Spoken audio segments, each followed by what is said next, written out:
দর্শক আমরা এখন আছি শহীদ মিনার টু যে দোয়েল চত্বর রোডে, এই রোড থেকে কিন্তু শহীদ মিনারে যাচ্ছে শিক্ষকরা।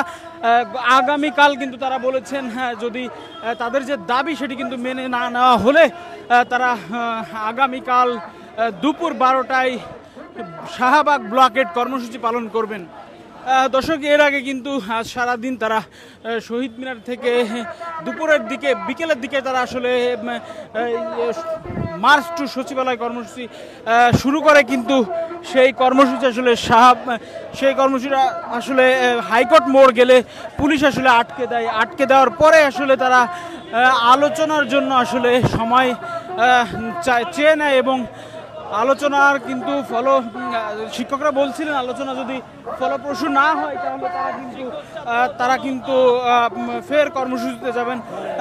আসলে এখন তারা সেই কর্মসূচি ঘোষণা করেছেন। কিছুক্ষণ আগে শিক্ষকদের যিনি প্রধান তিনি কিন্তু এই কর্মসূচি ঘোষণা করছিলেন এবং তিনি সারা দেশ থেকে যত শিক্ষক আছে তাদেরকে কিন্তু এই কর্মসূচিতে আসার আহ্বান জানিয়েছেন। শিক্ষক শিক্ষক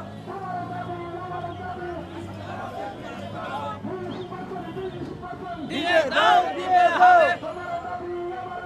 20% বাড়ি ভাড়া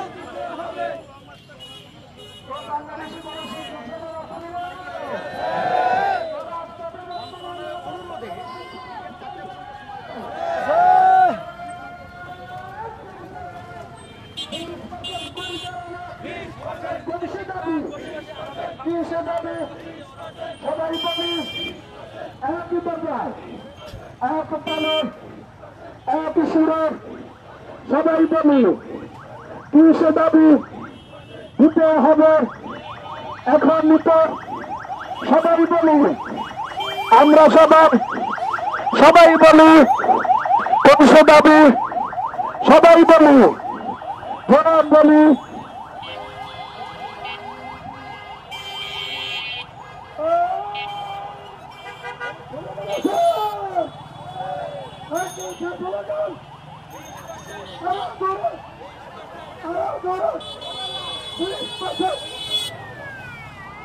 দর্শক আপনারা দেখছেন এমপিভুক্ত শিক্ষকরা কিন্তু ইতিমধ্যে শহীদ মিনারে পৌঁছে গেছেন। এই শহীদ মিনারে কিন্তু তারা অবস্থান করবেন।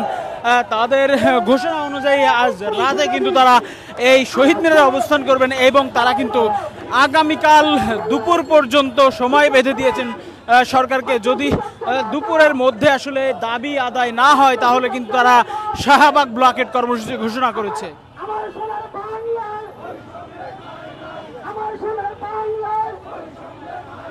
দর্শক আমরা কিন্তু শিক্ষকদের দেখতে পাচ্ছি, আমরা শিক্ষকদের কাছ থেকে জানতে চাইবো কি কর্মসূচি তারা দিলেন।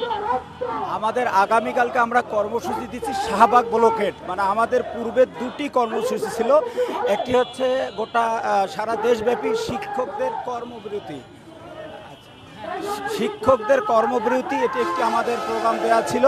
আর পাশাপাশি আরেকটি প্রোগ্রাম ছিল, তা হলো জাতীয় শহীদ মিনারের সামনে শিক্ষকদের অবস্থান কর্মসূচি। আমরা মূলত দুটি কর্মসূচি পালন করেছিলাম আমাদের তিনটি দাবির প্রেক্ষিতে। আর আজকে এসে আমরা নতুন করে আরও একটি কর্মসূচি দিয়েছি, তা হলো আগামীকাল দুপুর 12টার মধ্যে যদি প্রজ্ঞাপন না হয়, অর্থাৎ 20% বাড়ি ভাড়া, যেটি 19% হলেও শিক্ষক সমাজ মেনে নিবে না, এবং 1500 টাকা বাড়ি ভাড়া, যেটা 1400 টাকা হলেও শিক্ষক সমাজ মেনে নিবে না, এবং কর্মচারীদের জন্য 75% উৎসব ভাতা, যার কম হলে 74% হলেও শিক্ষক সমাজ মেনে নিবে না। এই তিন দাবিতে আমাদের আন্দোলন আগামীকাল দুপুর 12টার মধ্যে যদি সুনির্দিষ্ট কোনো প্রজ্ঞাপন না হয়, অর্থাৎ আমরা গুরুত্বপূর্ণ একটি বিষয় বারবার উপস্থাপন করছি, মৌখিক কোনো আশ্বাসে আমাদের এই আন্দোলন স্থগিত করা হবে না। আমাদের আন্দোলন আমরা স্থগিত করব তখন যখন সুনির্দিষ্ট আমরা প্রজ্ঞাপন পাব। সুতরাং আগামীকাল দুপুর 12টার মধ্যে যদি প্রজ্ঞাপন আমরা না পাই তাহলে আমরা শাহবাগ ব্লকেট কর্মসূচি দিয়েছি।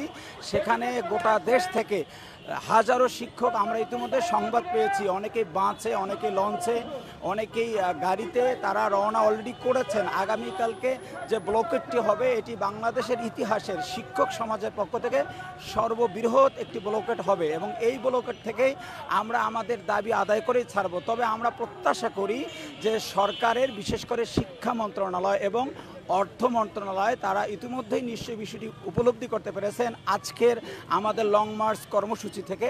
আমরা মনে করি, আমরা প্রত্যাশাও করি যে তারা আগামীকাল দুপুর 12টার মধ্যেই সুনির্দিষ্ট 20% বাড়ি ভাড়ার একটি প্রজ্ঞাপন দিবে এবং আমরা কালকেই হয়তো আমাদের কর্মসূচি স্থগিত করে, যদি প্রজ্ঞাপন পাই তাহলে স্থগিত করে আমরা আমাদের ক্লাসে ফিরে যাব। বিশেষ করে আমি অনলাইনের মাধ্যমে আমি ঊর্ধ্বতন কর্মকর্তাদেরকে বলবো, যেহেতু শিক্ষা ব্যবস্থা স্থবির হয়ে পড়েছে, গোটা দেশের শিক্ষা ব্যবস্থা একেবারে স্থবির, শিক্ষার্থীরা ক্লাসরুম থেকে ফিরে আসছে, তারা এখন লেখাপড়া করতে পারছে না।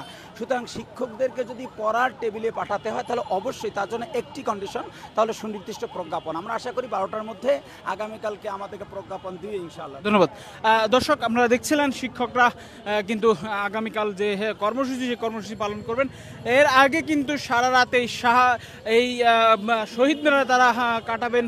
আমরা যে ঘোষণা শুনেছি সেই ঘোষণা অনুযায়ী তারা কিন্তু একে একে এই শহীদ মিনারে এসে জড়ো হচ্ছেন। আপনারা দেখতেই পাচ্ছেন ইতিমধ্যে কিন্তু শিক্ষকরা শহীদ মিনারে এসে হাজির হয়েছেন।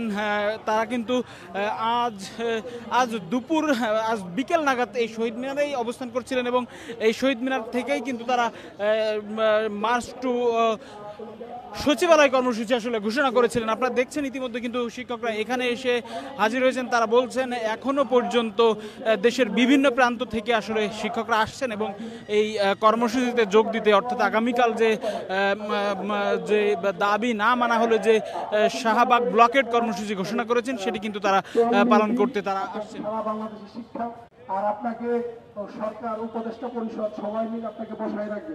দুটো ভুলের মধ্যে আছে, আপনি যদি শিক্ষাকে নিয়ন্ত্রণ করতে না পারেন। দর্শক, এই ছিল শহীদ মিনার থেকে সর্বশেষ পরিস্থিতি। শিক্ষকদের আন্দোলনের পরবর্তী ঘটনার জন্য দেশবন্ধুর সঙ্গেই থাকুন।